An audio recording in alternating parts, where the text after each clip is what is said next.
Welcome to a special edition of Ian Cameron's Football Frenzy. I say special edition because it's not our regular Wednesday CFL show or our regular Tuesday college show or Thursday NFL show. No, this is a bonus edition of the show because we have ourselves a special guest joining us here.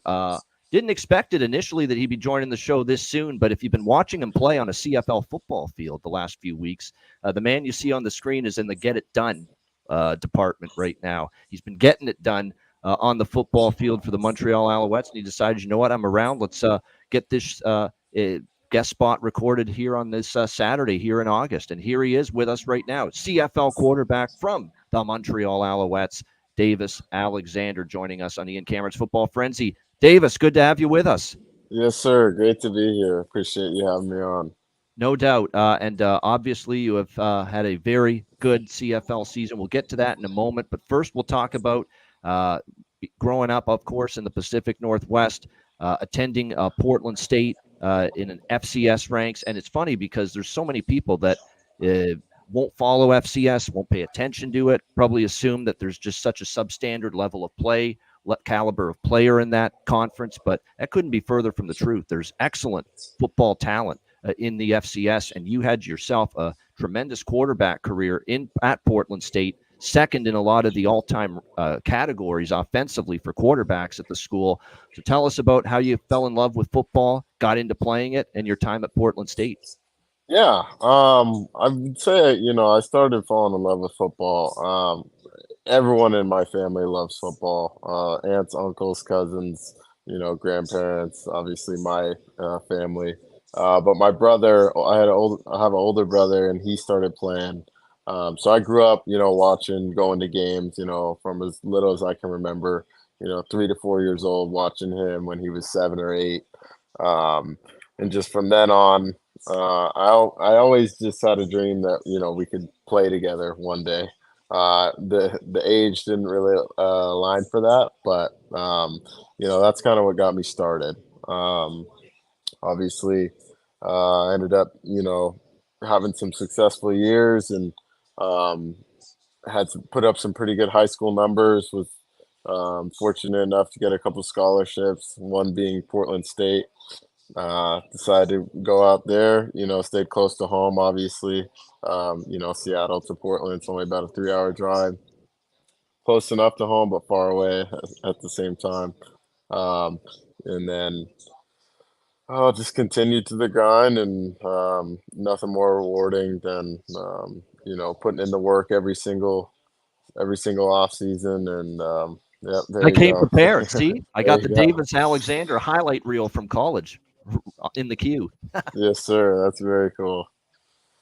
Bring back memories, huh? Being in the Portland State Vikings jersey. I remember, hey, the Kibby Dome. See, that tells Yep. you how much I know my college football. That's where Yeah. the Idaho Vandals play.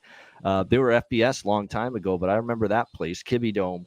Yep. What was it like playing there? I heard that when Idaho they can pack the place, it gets fucking loud. It is a very unique setting and unique stadium for football. Yeah. I think they did their homecoming. I think their senior year or my senior year there. They have nice band. They got all that stuff. So it was pretty loud. It echoes pretty loud too. But yeah, it's a cool atmosphere. It's only 15-20 minutes outside of Washington State University too. Pullman right there. So pretty cool. No, it absolutely is. So Portland State obviously had a great run there. So the yardage you and the numbers you put up there were absolutely awesome. Once you got through college, though, obviously undrafted, you were after that. But what was the I guess the first door that opened for you as far as getting to Canada, getting to the CFL? How did it come about that was the pathway you took? Yeah, I had kind of an unfortunate injury my senior year, with actually a fractured elbow and a tear in my Tommy John ligament, in my throwing arm. And I think, I don't, I wasn't sure how much of an NFL shot I was going to get. I know there were a couple teams that were, semi interested in me. But then kind of when that news broke out, I didn't really get that much love, which is, of course, okay. And I kind of just, I found an agent, and I kind of told them, I would be so happy to sign any contract, CFL, because I know a lot of CFL scouts came through and they always told my head coach that, they loved the arm talent and accuracy and they thought it would translate well to the big field. So I stopped training for my pro day and actually told him, if he can get me a contract, I'll sign it right then and there. So I didn't even do a pro day, kind of foregoed the whole NFL thing and signed in February with the Alouettes, February 2022. Yeah, so that means you're already 2 full years with the Montreal Alouettes and here in the CFL. So just a little over 2 years. And of course, as with most people, young quarterbacks that come to the league, you don't always get your opportunity right away. You had to bide your time, practice roster, third string, second string, back down to third quarterback on the depth chart. It was that kind of up and down, kind of yo-yo effect you had going on, but you stayed patient. You kept working hard in the background and just waited patiently for your opportunity. I know that you got some preseason time with the Alouettes the first year and two. You got a little bit of regular season time going into last year, of course, the Grey Cup year. Even before we get into what's happened this year for the Alouettes, just he didn't play a ton last year behind Cody Fajardo and Caleb Evans, right? Was he on the Yeah. team last year? Yep. Yeah. Yep. So Yep. you were Yep. third on the depth chart last year, but you still were on a team that and I remember saying this last year when I was doing the football frenzy for CFL down the stretch. I'm like, and I said this all down the stretch about the team. It's like right now you've got to act like Montreal is not the team you saw week 1 to like week 8. Okay, when they were up and down, inconsistency. All of a sudden, Cody gets red hot. The defense starts playing lights out. Pass rush, the secondary, locking things up. I was so impressed with the way the Alouette defense on your team last year, Davis, played down the stretch. It was just one of those deals where, yeah, ups and downs, smiles and frowns, for the majority of the season. For you guys, and yet all of a sudden, last 5, 6, 7 games of the regular season, and going into the playoffs where you pull the upset against Chad Kelly and the Argos in that game, you just rode this wave of just playing red hot football at the right time. Yeah. I mean, you hit all the points, obviously. Our defense was phenomenal. We did a great job not turning the ball over. And that's, there's a study, I think, in the NCAA. But if you win the turnover margin, you have like an 85% chance of winning the game. So that's one of the number one things that we preach here, if not the number one thing. But we did a great job not turning the ball over. Obviously, I think in the East Conference Final, I think we forced 7 turnovers or something ridiculous like that. Um, we found our rhythm offensively. Cody did a great job. I think he had a couple 300-yard games in the playoffs, and he just took exactly what the defense gave him. And we had some really good playmakers: Amac, Tyson, Stan at the time. And we kind of just rode that wave out, and I think we finished the year winning 8 in a row and started off again. I think when we get up to 14 in a row or something like that, 13 in a row, and we're back on it now. No doubt. It was a great run. I was there in person, Tim Hortons Field last year when you guys won the Grey Cup against the Winnipeg Blue Bombers. You won an absolutely phenomenal Grey Cup game or a CFL football game. That was it. It was just back and forth, back and forth. Was there any doubt on that sideline? Cody's taking us down the field and winning that game for us late in that fourth quarter. Oh man, we always believe, right? I mean, especially Cody. He's our leader on our team. But yeah, I mean, again, we had made a couple fantastic plays there with Cole Speaker on the 3rd and 5, and then very next play with Tyson. Yeah, we were gritty group last year, gritty group this year, gritty group last year. Can't count the boys out till it's over. No doubt. And it was, like I say, a great run. You get a Grey Cup championship out of it. And it's hopefully, and I don't want to make it sound like I don't know if my Ticats have it in them to make a big run, but if you can somehow get hot, boys, and get on a run here down the stretch and kind of take a page out of the Montreal Alouettes 2023 playbook, play your best football late, get in the playoffs, and then anything can happen. You get in, you got a shot. Oh, That's all it takes. Yeah, especially in it's basically a 2-round system until you get to the Grey Cup, right? So Yep. anything can happen. No doubt. So a great Grey Cup year last year. You come into this year. Now the bullseye's on your back. Expectations are higher now because you won, and people are expecting, a great season start to finish, and obviously a better start. I'm sure locally the Alouette fans were hoping for, because it was really that red hot start that propelled you. It was really a tough beginning to the year last year. Well, you had that red hot start this year, didn't you? Yeah. 9-1, a tremendous first 10 games in the season. Cody, the defense again playing well. I think what's taken your team to another level so far this year is the evolution of the offense, and in particular the passing attack, and what you've got at receiver.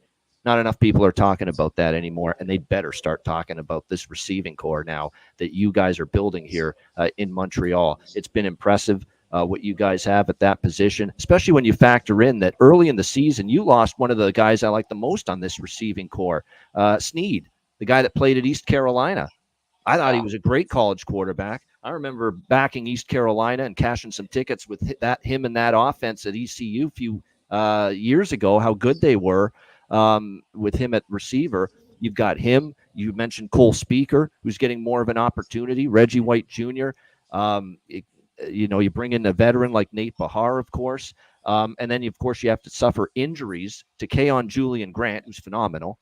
You're without him. Tyson Philpott's amazing for the first part of the season. He just gets hurt recently, but stepping up lately has been Charleston Rambo for you guys. What a job he's done the last couple of weeks. And now you get Austin Mack back in the fold from his tryout with the NFL, now back here in the CFL with you guys. This is a loaded receiving core, and either the folks at TSN or the people that follow the league didn't realize it before the season. And even to this point, I think they are asleep at the wheel, and they are slow to come around and talk about just what unbelievable, amazing amount of depth that your team, Davis, has at the wide receiver position. Yeah, I mean, I think they kind of forget just because, it seems like this year we've had guys going off, like a different guy going off every single game, right? I mean, to start the year, it was Tyson. Keon had a big game before he got hurt. I think he had 100 yards at Edmonton. Cole Speaker almost had 100 yards. He almost had 100 yards last week. And then Rambo, the past 3 weeks, he's had 3 nearly 100-yard games. A couple of them were 100, but I think this last one he missed by about 4 or 5 yards. So maybe that's it. We don't have like the one guy that's consistently going, I guess, for 150 that they want. But it's kind of how the offense works. You never really know whose week it's going to be until we see it happen. So it's been a lot of fun. It's been a lot of fun, and now we can see James Letcher coming into the fray as well as a kick returner, and can be used in the offense in that receiving course. So it's just you've got a rich treasure chest there when it comes to the receiving core for your Montreal Alouettes this year. So obviously, we see the fact that Cody got injured, and at the time you were quarterback 3, Caleb Evans got the first crack to be the starter after Cody Fajardo first got injured. So he starts the game against Saskatchewan at home a few weeks ago. Obviously struggled in the first half, and obviously Jason Moss made the decision. Second half, I'm making a change. I'm putting Davis Alexander in. What was your initial thought, and just the first thing that came to your mind when you realized, oh boy, I'm going in here in the second half and it was a tough first half. You guys were down big at halftime. What was that first thought going through your mind going into that game against Sask? Yeah, I mean, I was thrilled. Obviously, you don't like that you're losing, down 16-3, but I was thrilled, to know that I was getting an opportunity and just was, going to do, what I do in practice and what I do in the limited action that I've gotten, preseason, all that stuff. Just kind of treat it the same. Obviously, your heart's racing a little bit more, but man, it was an awesome feeling, and I was just very thankful for the opportunity, and we were able to take advantage. And you got the obviously led the team to a great comeback victory there against Saskatchewan. You absolutely made a mockery of my beloved Ticats the next 2 weeks in those 2 games. You played awesome, and nothing wrong with that. The viral clip too of you and Richard Leonard from the Ticats chirping each other. And for me, I was a little upset about that as far as Richard Leonard. I mean, the guy just torched you? You realize that, right? What do you have to chirp about? Seriously. Like, what the Yeah, hell do you have to chirp about? There's a pet peeve of mine, Davis, in football, NFL, college, CFL. It's a plague. You're down in the game. You do make one, and that was even worse because you got scored on and you're chirping. But another thing that bothers me about some players, and I see this too much, you're down 28-7, you're down 28-10, 31-3. The receiver makes a nice play, gets a big gain, first down, but your team's down 28, and he's doing the old pump the chest first down point. You're down 31-3, man. Check the scoreboard out. Come on. My yeah. goodness. The CFL, it's a league where they kind of, they allow celebrations and all that stuff, and at least in college, you weren't really allowed to celebrate. So I think a lot of it stems from that. People are finally getting the chance to, whatever cool celebrations they want to do. Or I know what you mean, and I know that we're not big fans of it over here. Especially if you're losing by that much. But it doesn't bother me too much. Bothers me. Yeah, that's fair. No, I get it. I get it. I get it. But No, you're you're pretty around laid these back guys. Yeah, yeah, character. I can tell. yeah, yeah. Nothing really gets under your skin too much. That's a Hmm. good way to be. But you're right. I'm looking at that and saying, "Are you shitting me? 28-3. You're getting your ass handed to you, and you're doing the first down point after you catch Yeah, the football. Come on, right. that's a Yeah. little crazy to me." So you had a great run there. The comeback win against Saskatchewan. You lit it up against the Ticats and our, unfortunately pretty bad defense this year that we've had. But you had two great games there. But then your toughest game of all, I thought, and what really truly showed what you're made of, and why I think you're got a bright future in the CFL, is you're playing Saskatchewan again, but this time at Mosaic, one of the toughest places to play. Corey Mason, that great defensive coaching staff of Saskatchewan, now have a second look at Davis Alexander in preparation for that game. So they have a better idea of what's to come. I think you kind of took them by surprise. It's kind of like a surprise attack the first time you played them. And so the thought process maybe going into that, I'm like, well, let's see how Davis operates here against a team that's going to see him for a second time, have a full week of game planning and scheming to try to shut down what he does well. Let's see how that goes. And obviously Corey Mace is a very respected, great defensive-minded coach. That's why he got the job, the work he did at Toronto as the defensive coordinator. How would you fare against a team that's now going to see you for a second time? And in a tough environment, some ups and downs. It took a while for you to get the offense rolling in that game. First half, nothing came easily, but chips were down. The game was there to be won. Second half, and there is Davis Alexander leading his team down the field and into the end zone for the game-winning touchdown in the last 2 minutes of that football game. And it reminds me, too, of the first game you played against my Hamilton Ticats in Hamilton, where you had the pick six early, had to overcome some adversity in that game, and you were able to do it. You got better and stronger as the game went on there. The first time you played Hamilton, same thing for you in Saskatchewan last week in a very tough environment against a damn good football team. And to come out of there with the win, can only imagine what that meant to you and the team. Yeah, I mean, I was, very proud of our performance, very proud of my performance. Just tough week, I went back home to Arizona for a couple of days and then flew all the way back, a couple of long travel days and, missed the practice and all that stuff. But um, proud of our group. Our defense kind of stood on their head all night.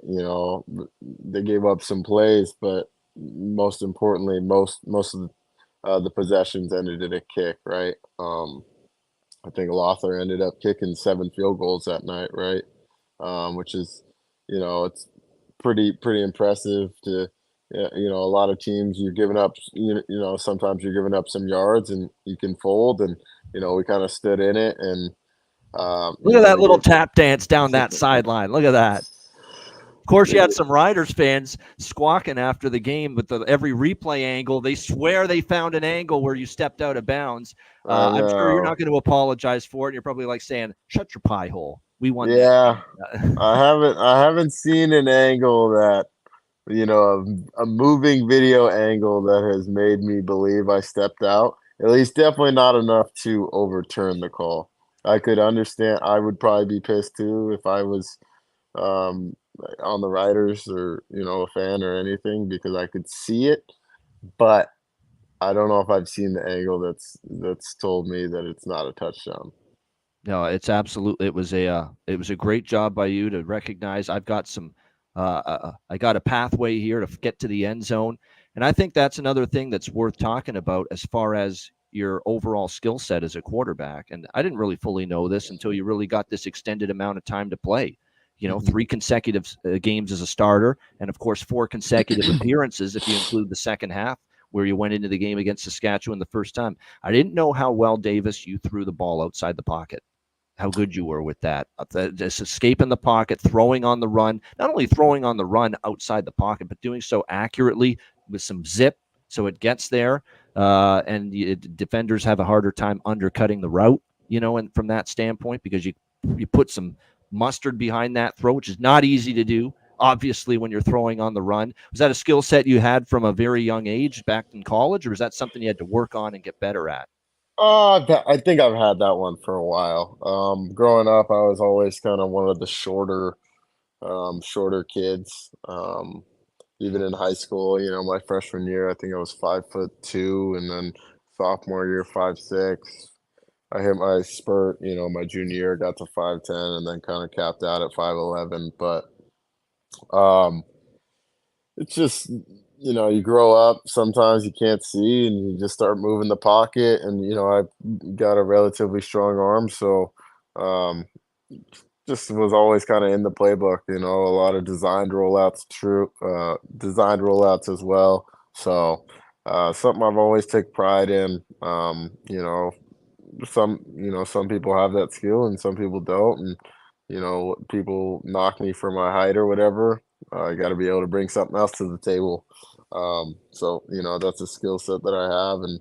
But I believe I am a pocket passer. I believe I can make any throw um, from any time. And I think that's kind of when it ends up shocking people because if I do get outside the pocket, I can still make a play happen instead of looking to get out the pocket. Yeah, exactly. And like you say, you've found ways to keep plays alive with your feet and your mobility, and I think that's a great part of what you bring to the table is that Mhm. mobility, which I've realized now in these 4 games. Man, this guy's faster than I thought. Holy goodness! Holy shit! I mean, very impressive. It is, and like I say, this has been a great body of work you put forth. I know it's obviously you guys all row the boat in one direction. You're a team. You support each other. And I know you're going to be always in support of Cody now that he's coming back as the starting quarterback. I know there's that part of you that's disappointing that I'm not getting another start this week, but Cody comes back. Team's 9-1. Overall, the vibes are good. And you got to know that this 4-game sample size that you've offered, not only the Montreal Alouettes, but the CFL, puts your name out there as, wow, this dude can play. Yeah, I mean, it's been a long time coming. And, I put in a lot of work, and I'm very proud of it. And I'm obviously very happy with how things went. But yeah, sure, I'm gonna be a little. I don't even know what the word is. It's obviously you go from playing to not playing, you're gonna be whatever. But I'm sure Cody felt the same way when he was hurt. You know what I mean? He's like, shoot, he's very happy we're winning, but he's like, dang, I want to back out there and play too. So I'm gonna go back to my role, and we have a great relationship on and off the field. So make sure I'm helping him any way I can. And then, hopefully my time doesn't come again, because the only way I can really see that is, what we call is taking a water break. So hopefully nothing like that happens. And, the main focus is the Grey Cup again. And then the rest of the stuff will figure itself out. You guys are the team to beat again, as far as I'm concerned. There's no doubt about that. And your record this year certainly indicates that. You do have a tougher game than people would have thought maybe a few weeks ago, though. Sunday night against the resurgent Edmonton Elks and Jarius Jackson doing nice things, taking over there. That'll be a good game and a good test for your team, even at 9-1 with Edmonton coming to Mhm. town. And of course, that'll wrap up the week in the CFL. We're going to do a couple of CFL things, then we'll get into some NFL and college football because I know Davis loves watching football outside of taking part in the CFL, loves NFL college as well. We'll get into a lot of that. But first, a couple other CFL things. First of all, our buddy, our mutual friend, Trevor Harris, someone that I've done podcasts with. He was on this show for a Super Bowl preview in February talking 49ers Chiefs. This guy's ability to talk football is unbelievable. He's just loves the sport. He eats, sleeps, and breathes it. His communication skills are off the charts. That's why he's a great leader, probably on all the teams he's been at, including Saskatchewan right now. He was a teammate of yours in the very early part of your tenure in the CFL with the Montreal Alouettes. We talked before the show started about just how incredibly positive he always is, joy. He doesn't really focus on negative. There's not ever a lot of anger or hate in his heart, and he's always concerned about how his friends are doing. He's cheering on my NFL bets during the season. He's like, "You're killing it, man. Keep it up." I'm like, "My goodness, you talk about positivity.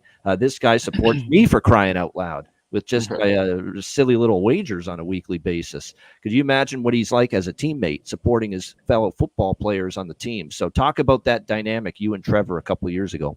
Yeah, I mean, as I said earlier, he's great dude, great teammate.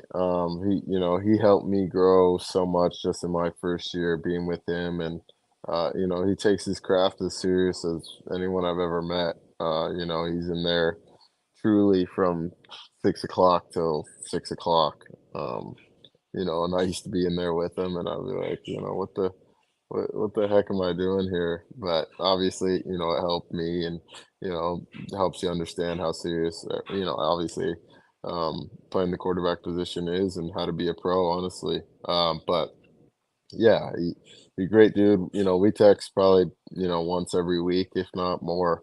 Um, um, he's still having a great year.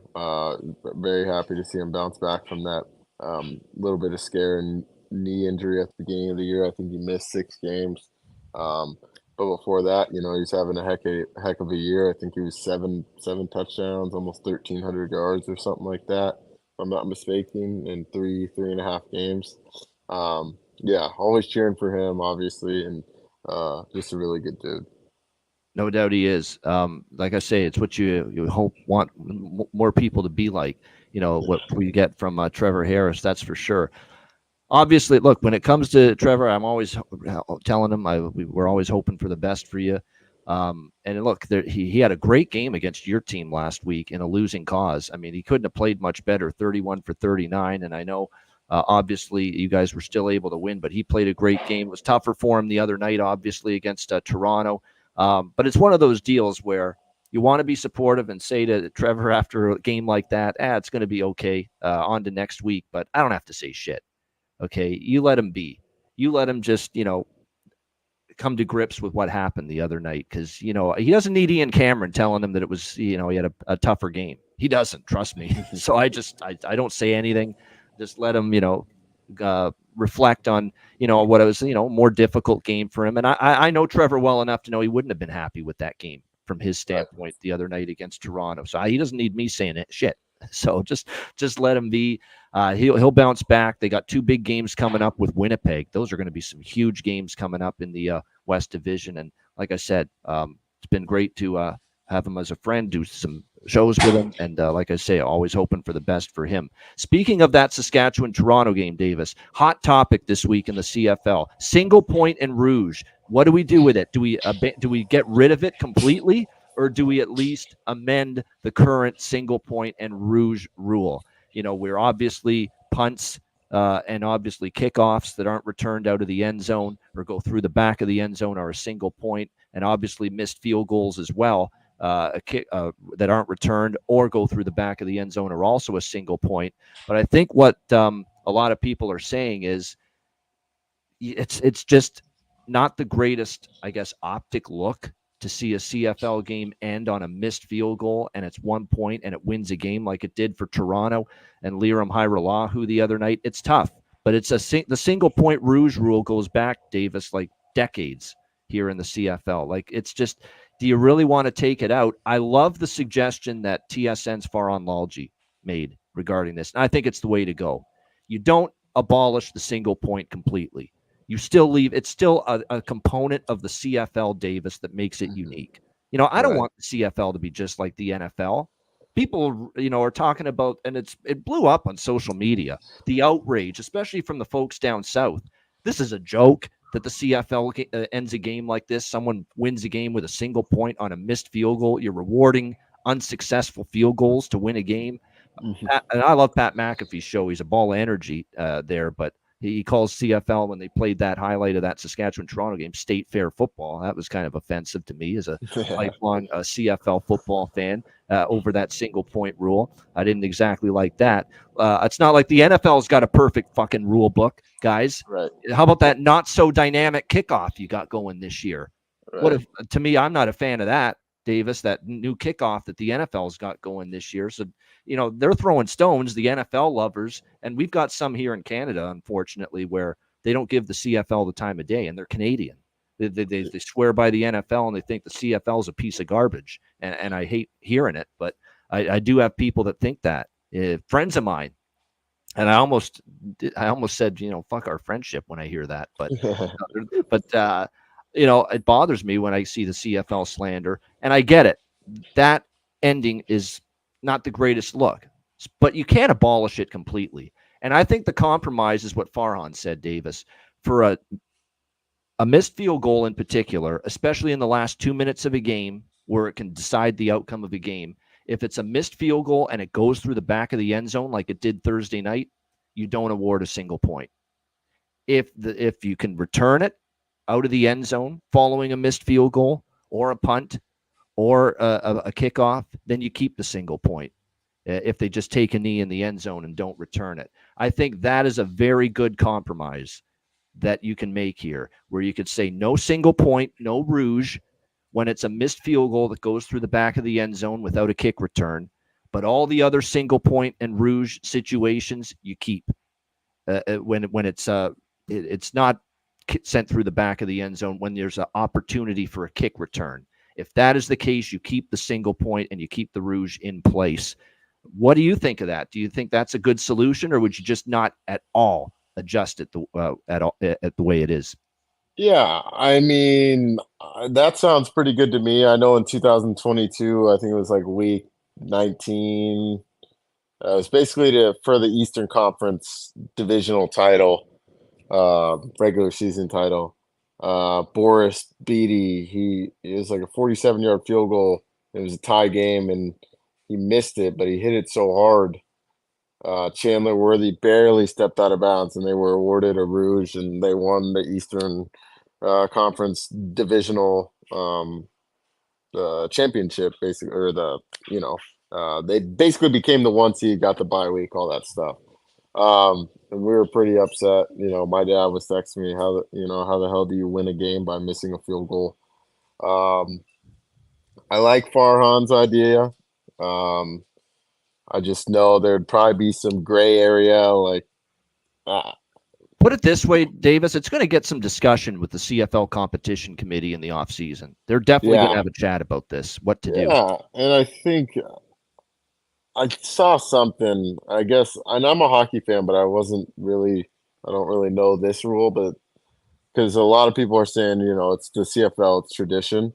But I guess in NHL, there used to be like a 2-puck or a 2-line pass or something that was, I guess, a pretty dumb rule, and they ended up taking the rule out. And it just opened up the game. Now you can make the stretch pass, and you can try to spring, one of your forwards on a breakaway. Yeah, it's totally opened up the game. And just like with all the other sports, what are they trying to do with the rule book? They're trying to make it so there's more goals, there's more points, there's more touchdowns, there's more baskets, there's more home runs, whatever the sport. Yeah, exactly. So I think, there is room for adjustment. And just because this is such a traditional league, you can still make some adjustments. And I think a lot of people, especially all the Americans that come up and play in the CFL,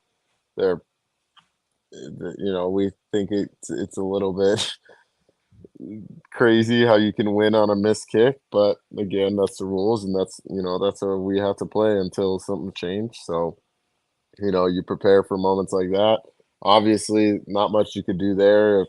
I know they had 2 returners back, in case he did miss, but it looked like he just tried to kick the kicked the shit out of the ball as hard as he could and wasn't too concerned about actually making the field goal. Um, I agree with uh, that. It looked yeah, like it's just bang this shit right through the end zone. mhm. We get a point, ball game, we win. Yeah, Yep. but I mean, but I also think, there's way you could argue Sash should have never been in that position anyway. So it's a tough rule, but that's a rule book right now. You gotta you gotta prepare for it. You gotta work a way around it, and yeah, it's tough. I would go with what Faron Lalji says. That's what I would do. I wouldn't get rid of it for anything other Yeah, than single point, rouge, missed field goal on a missed field goal that is not returnable. It goes right yeah, through the end zone. And I would not just do it for the final. He said only for the final 3 minutes inside the 3 minute warning. I would actually do that for the whole game, that way. But he's even just suggested doing it only for the final 3 minutes of the football game. I'd go a step further and say it's never allowed a single point or a rouge on a missed field goal where it's not returnable.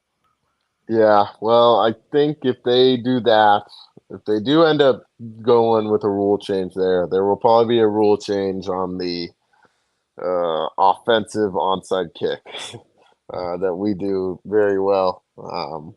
Which I still don't really understand that rule, but I'm happy it's worked out for us. That's all I know. No, exactly, and like I said, it definitely worked out for Toronto the way that game ended on Thursday night against Saskatchewan. All right, we got about 20 minutes left here with Davis. It's a fun show, but we got some NFL and college football we want to talk about, and of course, we're recording this at a time when there's plenty of it going on. NFL preseason, there's college games taking place. This is being recorded Saturday, August 24th, so lots of good, NFL preseason college football to look forward to. College football in particular. Now, I know you're not as up to speed with it as NFL, but I'll just throw it out to you. Obviously, Georgia, an excellent football team. I know Hmm. Michigan won the national championship last year, but they do lose quite a bit from that national championship team, including, of course, the great quarterback, J.J. McCarthy. Sharon Moore is going to take over as the head coach. Jim Harbaugh goes back to the NFL with the Chargers.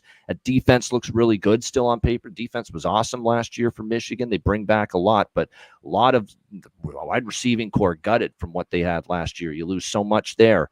New quarterback this year at Michigan. We'll see how that goes. You obviously, Colston Loveland might be your leading receiver at tight end because you lose so much a receiver. So it's going to be tough for them. Big Ten's deeper, stronger, brings in USC, UCLA, Washington, and Oregon. To me, Ohio State and Oregon, on paper, Davis, they're probably the most two talented teams in the Big Ten. I don't know if there's anyone with more pressure on him than Ryan Day this year for Ohio State. This guy loses to Michigan back-to-back years, and yet other than that, he just wins. But he can't beat Michigan, and it blocks his path to win the Big Ten championship or get to the playoff the last few years. And now people want his head on a spit this year if they if they don't beat Michigan this year. And if you don't believe me that this guy is feeling pressure, you just watch the way he spoke after they beat Notre Dame last year, wanting to fight an 87-year-old man and Lou Holtz after the game, calling him out. You don't think that's a guy feeling some pressure, feeling some heat, a little noose around the collar? Of course it does when you have a little outburst like that. That guy's wound up like a top right now with just, I think, the pressure he's feeling. So how will they be able to fend off Oregon, I guess, for the conference is interesting, but the SEC is going to be fascinating there. What do you think of those two conferences in particular? Yeah, I mean, obviously being a Pacific Northwest guy or a West Coast guy, pretty heartbreaking to see the Pac-12 fall apart like that, to be honest, especially in a year where, All for you know, greed, money, and television revenue. That's yeah, why. Yep. especially in a year when you have, some of the best teams in the country, we always say that the West Coast doesn't get enough respect, right? And then you have Washington, go to the national championship. And then I also think they were the number one, University of Arizona was the number one team in baseball, um, in college baseball. And then I think they had a couple good basketball teams that went on some tournament runs. It was just kind of heartbreaking to see the Pac-12 fall apart like that. But I think you do kind of create these two mega conferences. Obviously, I think the NIL money is going to be insane over there. I know Phil Knight already said unlimited NIL money, take whatever you want. That's pretty crazy statement to make. Because if you're a 5-star recruit, why wouldn't you just say, "Hey, I want $10 million because I know it's unlimited." But anyway, I think Oregon is going to be really good this year. Bringing in Dylan Gabriel. I mean, he's got to be on his 7th year. Feels like I've been watching him for 6-7 years Yeah, at quarterback. There's so yeah, many of these quarterbacks. Feels like they've been around forever. Like you've been watching them for a decade. That's definitely how it feels with him. yeah. And Dan Lanning, I mean, he's a freaking amazing coach. He came from a team that knows how to win, obviously in Georgia. So he's building the culture. Um, I think they're going to be really good. Kalen DeBoer with UW. I think he's there's 3 coaches um, who have a above 500 record versus top 10 teams, and Kalen DeBoer is one of them. I think Ryan Day is 8-7, um, which is also interesting because he's not, I would say he's probably on the hot seat, and then the other one would be Kirby Smart. But then you go to the SEC. You get Texas, Oklahoma. We'll see how Texas is this year. They should be pretty Here's the good, thing right? about Texas. I remember them struggling and not having the easiest of time with it against the likes of TCU and Texas Tech last year in the Big 12. Hmm. Now you're Yeah. facing just an even bit better group of teams, and I'm wondering how they adjust to that, how they handle it.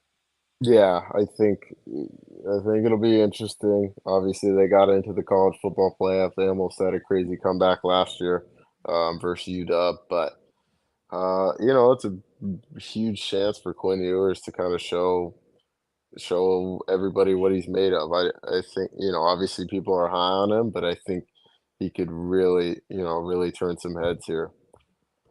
Yeah, he's one of the and look, Quinn Ewers is going to have to play well.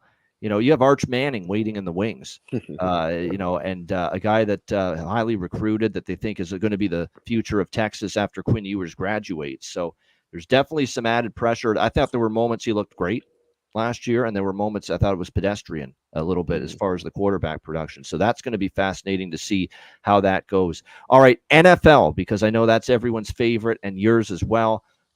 Let's talk about your team a little bit. His favorite team, Davis, is the Denver Broncos. Do you agree with the Bo Nix, the decision to start Bo Nix week 1?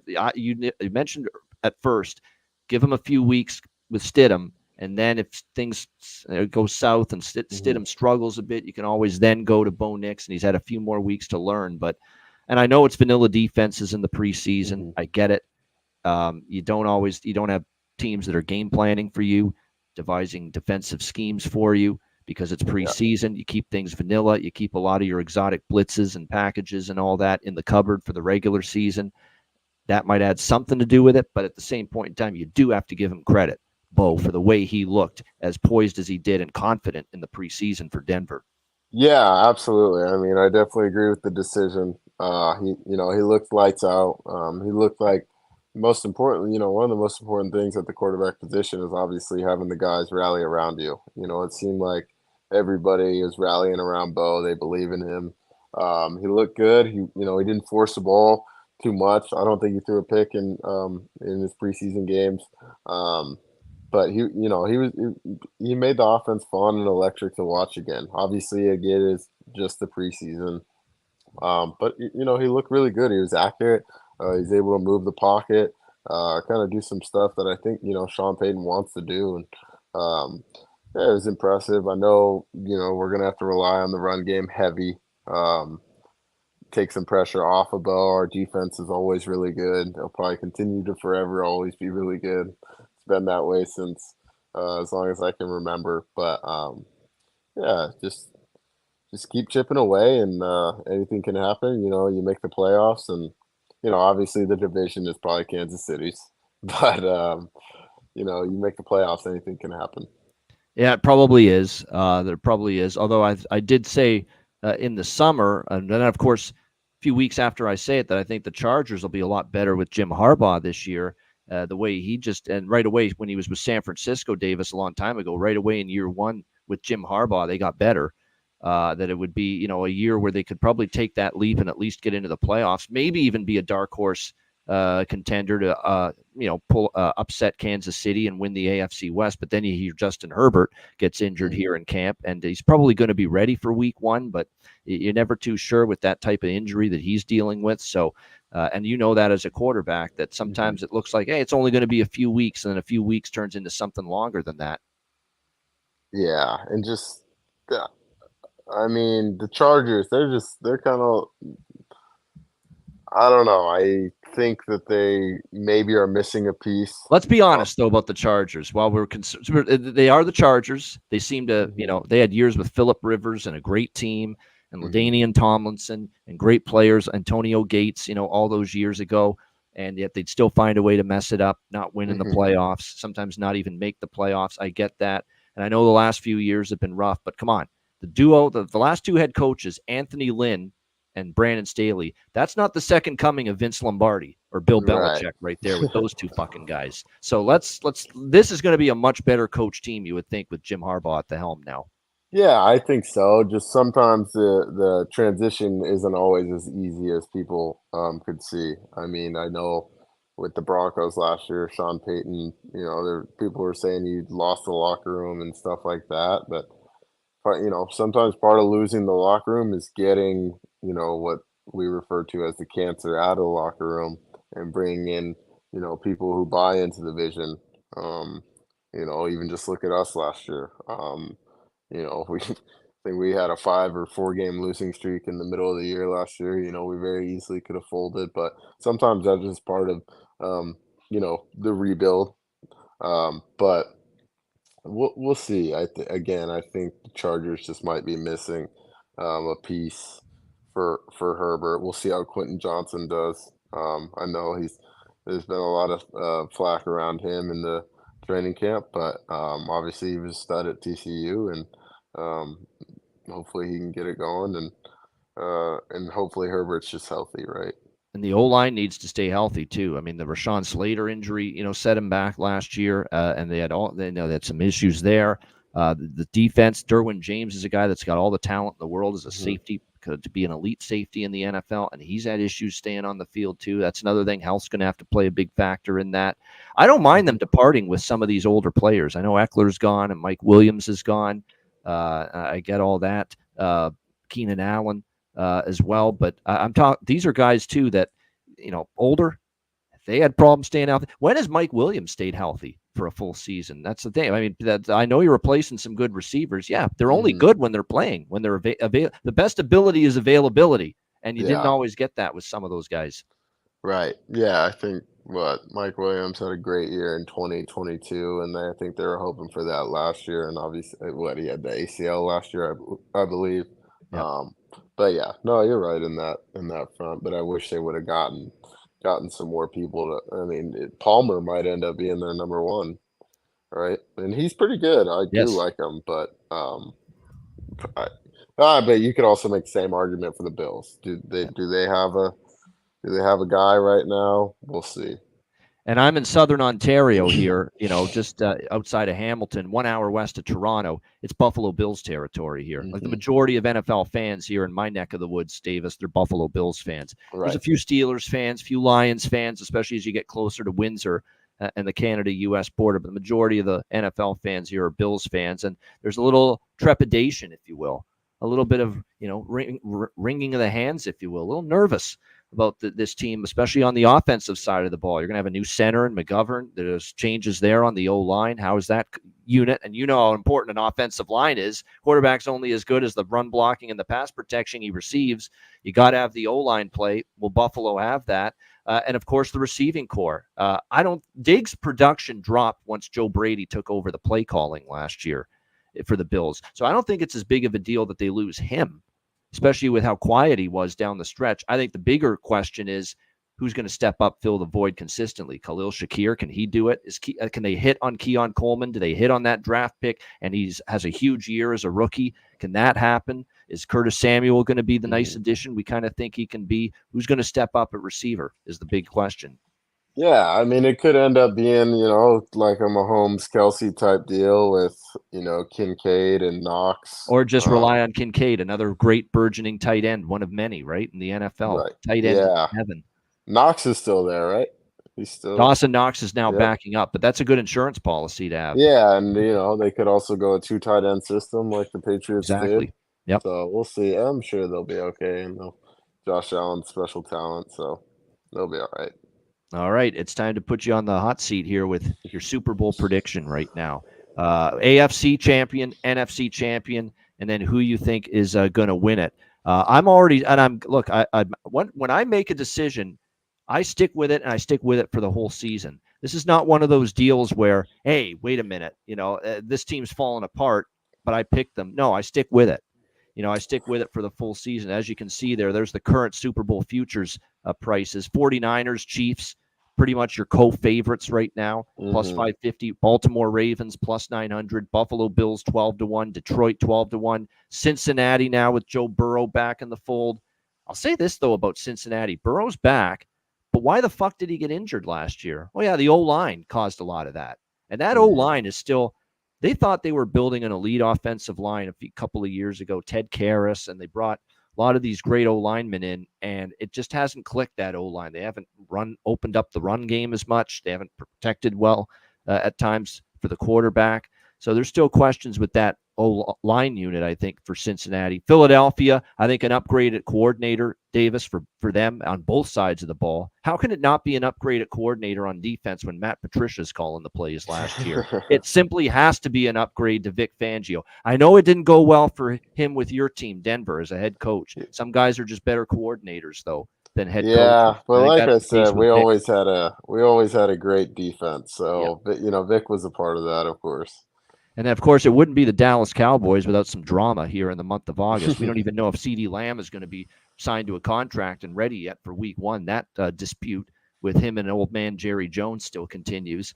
They're 16-1. Houston, sophomore slump. We always get concerned about that for, someone like C.J. Stroud. Incredible rookie season. That's unbelievable what he did as a rookie. But now second year, people know what, a little bit more what you're all about. But that is still a very good roster on paper. It's a winnable division. There's questions about the Colts, the Titans, and the Jaguars, the other three teams in that AFC South. So that could mean by default, this is another very good year for Houston. If you go down a little bit further, you got the Packers, the Jets, 20-1. For the Jets, it's very simple. Aaron's got to be on the field, or else things change completely. But that defense is loaded. There's no question. I am worried about the O-line a little bit still. That's a group that I still need to see it before I believe it with them. And their O-line is that struggled last year is the reason Rodgers got hurt in the first place in week one. So who are you liking here, NFL, to represent the AFC, to represent the NFC, and then to win it? For AFC, I'm going with the Jets. I think A-Rod. A lot of people buying into that Jets team saying this is finally the year that they're not the Jets. Yeah, I mean, I love Aaron Rodgers. I think he's unbelievable. Garrett Wilson, I think he honestly could be a top 3, top 2 receiver in the league. The week one catch against Buffalo last year on that Monday night game, I mean, it was just unbelievable. And he's made so many of those type of catches, highlight reel variety.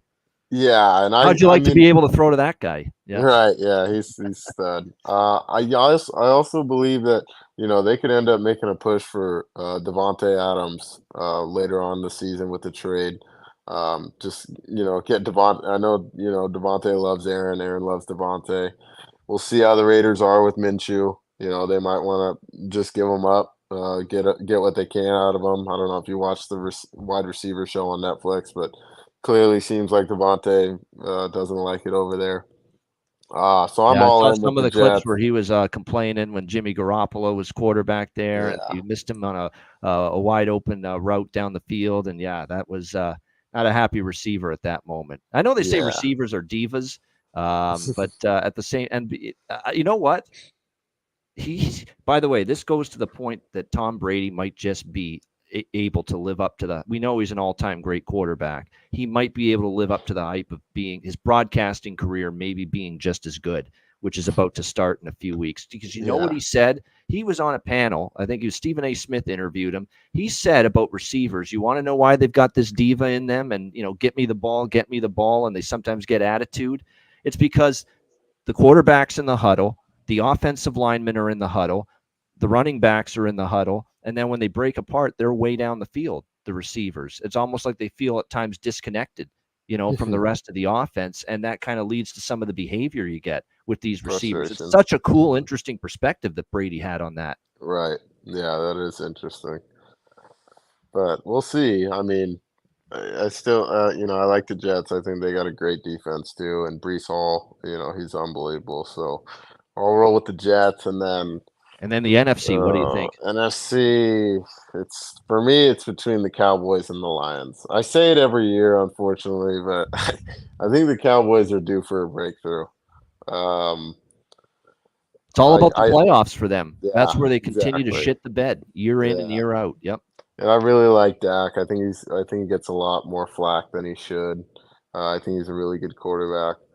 I You think got to they'll pop some obviously. Montreal Alouettes 2023 tape in the film room there and say this is how you get it done in the playoffs. Yeah. But yeah, I think they'll end up working out with CD. He'll get his money. They're just playing the game, of course.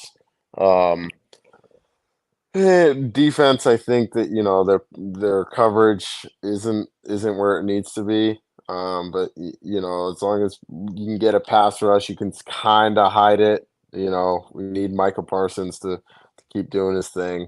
Um, and then the Lions, I believe in the Lions too. Goff, Monra, Laporta, Gibbs, all those guys. Their offense is crazy. Um, I think Goff looks good. I think he looks confident. Their intermediate passing game is ridiculous. I think Jameson Williams might have a huge year. He looks really good in camp. From the clips that I've seen, and we saw what he could do at Alabama. He had some injuries. I think I'm gonna go Cowboys Jets with the Jets winning Very and interesting. A-Rod Cowboys and retiring. Jets. And A-Rod, Aaron Rodgers retiring on top. Yes, I sir. keep thinking every time. I still think of A-Rod as Alex Rodriguez, the baseball player. I called him A-Fraud because Oh of yeah. some of the shit that went down with him, of course, in his career. But there you go. Davis Alexander going to go with the New York Jets, Dallas Cowboys Super Bowl with the Jets winning. Mine's Kansas City, Detroit. I've been on record. My next choice in the NFC after that would be Philadelphia. I do Okay. think the Eagles with the better coordinators, Moore on offense, Kellen Moore, and then, of course, Vic Fangio on defense. It'll be a better year for Jalen Hurts. I think the defense, I think really both sides of the ball are loaded. Their receiving core, A.J. Brown and Devontae Smith alone was awesome. And now Jahan Dotson's part of the mix. And that guy was a Right. very underrated receiver at Washington the last few years with Saquon. the Commanders. So they are loaded as far as the skill position. Saquon Barkley now, the lead running back. So, yeah, Philadelphia, it was tough between Philly and Detroit. But and can't look, it's tough as fuck to repeat 3 in a row. And that's the Yeah. chore for Kansas City, but they are so motivated to do it because they know they'd be setting some special history. And I think that fuels them. It fuels a guy like Patrick Mahomes to me, and also to give Andy Reid one more Super Bowl because this, he's taking it year by year, Davis, Right. as far as his career and how long he keeps coaching. So one more last hurrah with Andy Reid and to complete a 3-peat, if you will. I think that team's going to want to get it done. And obviously they got the best quarterback in the world right now to do that. Right. Yeah. Well, I mean, great pick. For a team to do it 3 times, It's it would tough. be insane. So, but I And one of doubted these them years, last I year, and they fear did you're it. going to get that Mahomes injury. I hope not. No one wants to see it. Yeah. No one should want to see it, but you just hope that, he'll remain healthy, which he's been able to do in his career. But that's the thing that could obviously, it's up in smoke Kansas City's hopes if anything were to happen Right. Yeah. Of to course. Patrick Mahomes, no doubt. Great stuff. This has been a heck of a show with Davis Alexander here on Ian Cameron's Football Frenzy. And like I said, his season's just getting started in the CFL. It's such a long-ass season. I mean, it feels like we've played 10 games already for the most part, and here we are. We've still got 3 months left, including the Grey Cup here in the CFL season. So, Davis, it's been a pleasure, my friend. Hope you enjoyed it. It was a lot of fun just shooting the shit, talking CFL, NFL, college football, your own career. But I'd be remiss before we end this show. I didn't say on behalf of your dad, Matt, our thoughts, our prayers, our well wishes for him, to him and your entire family. God love him. Hopefully, he keeps on battling through this right now. And like I say, we wish you all the best. Yes, sir. I appreciate it. Appreciate the kind words, and then, of course, for having me on. So thank you very much. No doubt. This is Davis Alexander, a special edition right here of Ian Cameron's Football Frenzy. And of course, Davis, good luck to you the rest of the season. We'll have to get you back on this show again down the road, no doubt about it. So, Davis Alexander, folks, I'm Ian Cameron. Hope you enjoyed this special edition of Ian Cameron's Football Frenzy, and we'll talk to you again next time.